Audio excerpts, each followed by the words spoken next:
Willie D Live. What's up, family?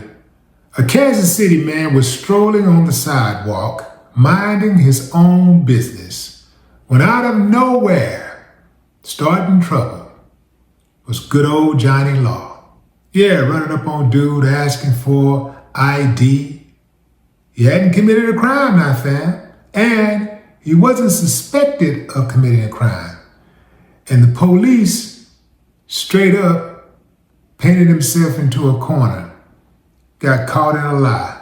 Check it out. Will be placed under arrest for failing to identify That's yourself. a secondary crime. You got to commit a first crime first to even have to ID, sir. No. Yes, you do. No. I challenge you on that, sir. Here's the thing, right? Legally, constitutional rights. We have detained you for a little bit, so we need to make a real quick record. So of that. hold on. This, Did y'all hear that? He said, we're going to detain you for a little bit so we can make a record.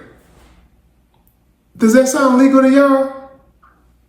Wow. this was good. So you just illegally detained me? I didn't say that. You just said you detained me. Yeah. Is that illegal? For what crime? We got a call out here. It's a police call. That's okay, you getting a call, but now you just said you detained me. To detain somebody, you need reasonable, articulable suspicion of a crime. What crime did you detain me for? We've already explained why we're here. You just said you got a I'm just call. going to document your name and date of birth that says that we talked to you. Okay, I don't have to get my ID. Yeah, you do. No, I do. Let's get a supervisor out here. Let's get a captain out here, sir. Well, the captain ain't going to come out for this. He's going to come out for this, sir. No, Yes, he will not. Yes, he is, buddy. Well, let me explain Yes, to you. Let me explain to you. I was going to see how much you was going to trample on my rights. Now, you guys looked good for a second. No, but now you trying we're to not trampling on any rights. Well, I'm in public, Yes, doing you nothing are. nefarious. Okay. And you just walk up and ask me for my ID. Except that we got a police call for service. That's fine.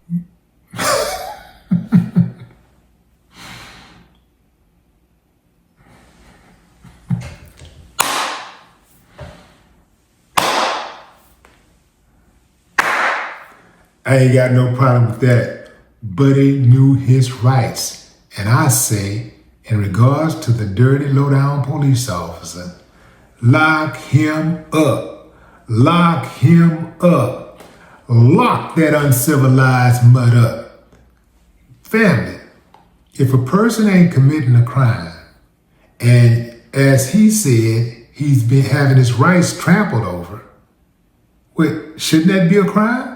Shouldn't a police officer go to jail, get arrested? Should he get arrested and go to jail, be charged with something? Yeah, he in violation. He should be charged and sued. Yeah, I can't wait for the time when these insurance companies start demanding that police officers carry their own insurance, because that's when it's going to change. When they start getting hit in the pocket, oh, their ass is going to be running like roaches with the lights on.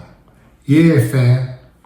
So let's look at a few points here, fam, that needs to be addressed. One, dude was simply on the sidewalk, not committing or suspected of committing a crime. This guy calls himself Kansas City Accountability. I don't know his name, but shouts out to you, man. You knew your rights. Hey, man, I was smiling, made me proud. I'm like, yeah, man, get him. It's so refreshing to hear someone who knows their rights and know how to articulate their rights, because a lot of us kind of know our rights, but we don't know how to verbalize that when we're having encounters with police officers. Like, we know that what they're doing is wrong, but we can't cite certain laws, and we don't know it like that. But we know, hey man, this ain't right, this is wrong, that type of thing. But dude knew the law. Come on, secondary, and yeah, man, get him. An officer demanded his identification anyway, even though he had not committed a crime or was not suspected of committing a crime. This led to the arrest for refusal, even though there was no lawful basis for stopping or detaining him. Reasonable suspicion is key. Police can only detain someone and demand ID if they have reasonable suspicion that that person is connected to criminal activity. That's based on Terry versus Ohio and Fourth Amendment standards. Stop and identify laws vary state to state.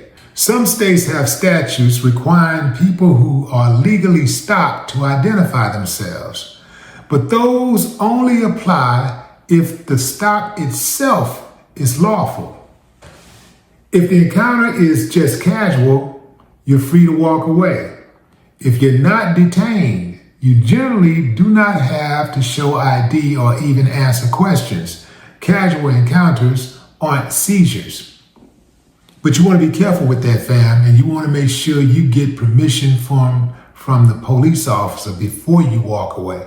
You got to say, am I free to go? Am I free to go? Am I being detained?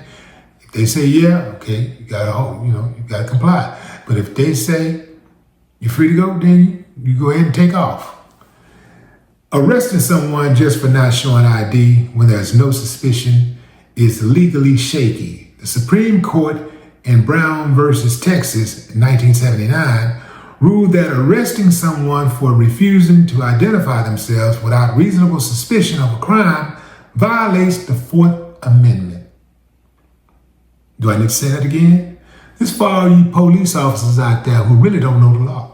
The Supreme Court in Brown versus Texas, 1979, ruled that arresting someone for refusing to identify themselves without reasonable suspicion of a crime violates the Fourth Amendment.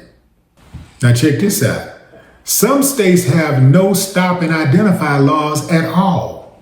For example, in California, there's no general requirement that a pedestrian must provide ID just because an officer asked, unless there's a lawful detention. Now, this is why it matters. You shouldn't be jailed for simply existing in public. If someone is doing nothing wrong and not reasonably suspected of wrongdoing, detaining and arresting them over an ID refusal raises clear civil liberties concerns. And here's a big one. Officers oftentimes mistake authority or habit for actual legal justification. It's a known fact that most people don't know their rights, so that can escalate things. Oftentimes people just be, yo, you can't do this, ooh, and here come the police, yo, because I said so. They love to say that. They like to boss you like they your daddy or somebody or a coach or something. Yeah, give me 50, Yeah, they got that mentality, man. Like when they raise their voice, and a lot of times they're very rude. Like the moment somebody don't do something they want them to do, don't comply, if you don't move fast enough. If you are driving and they see you cross a line or something, go a little too fast or something like that, mind you, they be speeding their asses off when they trying to get somewhere. But, you can't do that because, you ain't got a badge and a gun, you ain't got the police car with the sirens and all that stuff. So you can't be doing that. Can't be acting like them. They're special. Yeah. Anyway, fam. Yeah, so, hey, look, shouts out to all my homeboys who are cops out there. I got some good homies that are cops, man.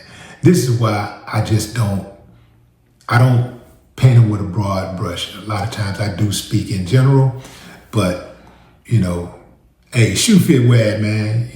All y'all cool dudes, y'all know who y'all are. Shoe fit wad. But anyway, going in on this race thing also, race is another big problem.